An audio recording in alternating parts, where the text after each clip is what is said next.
For many powerhouse women, there's a moment that they realize, I can't keep doing this. The panic, the pressure, the pretending everything's fine, it gets too much. And if you've hit that moment, what I want you to hear is this. It's not weakness, it's a signal. Your body is telling you that it's time for something different.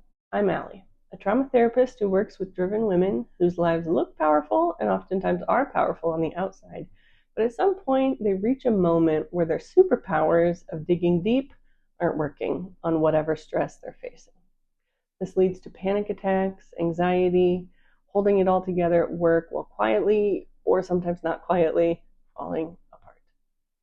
In my practice, I offer EMDR therapy intensives, which is a deep, focused healing work for women who are tired of barely coping and are ready to finally address the roots of their pain. And so today we're going to talk about the signs that it might be time to stop just surviving, stop pushing harder and white-knuckling through your anxiety, and time to actually take a pause to heal. So, holding it all together got you where you are, but right now it's not working. First, let's talk about survival mode.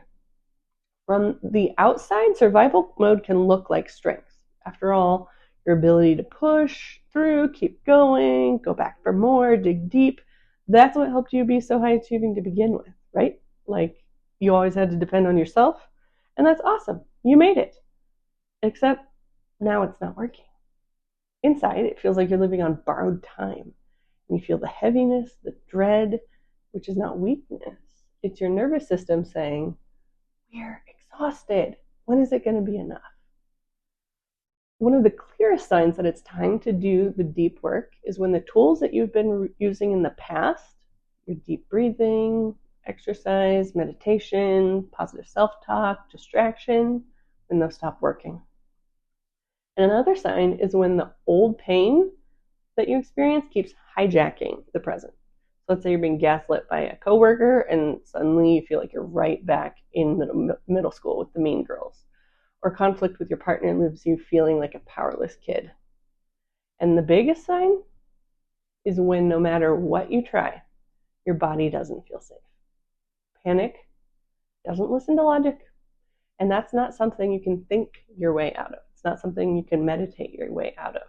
It's the siren sounding that you have unhealed pain that still lives in your nervous system. So this is where therapy, and specifically in my case, an EMDR intensive, can change the game.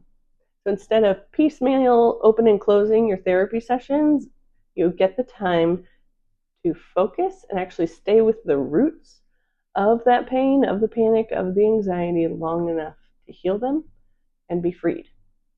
So it's like finally sitting down with all the parts of you, the angry one, the terrified one, the part that's been avoiding stuff from the past, and saying, okay, I'm here, let's do this.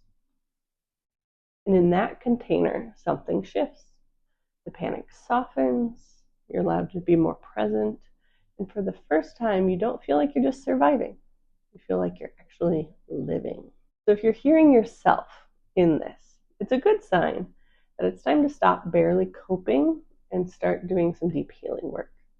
This is the work I do with many high achievers in my EMDR intensives, helping you feel safe in your body again, trust yourself, and move from panic to presence. You can learn more about working with me at HallieChristieCounseling.com. And as I say every time, no matter how you choose to heal, you don't have to keep merely surviving.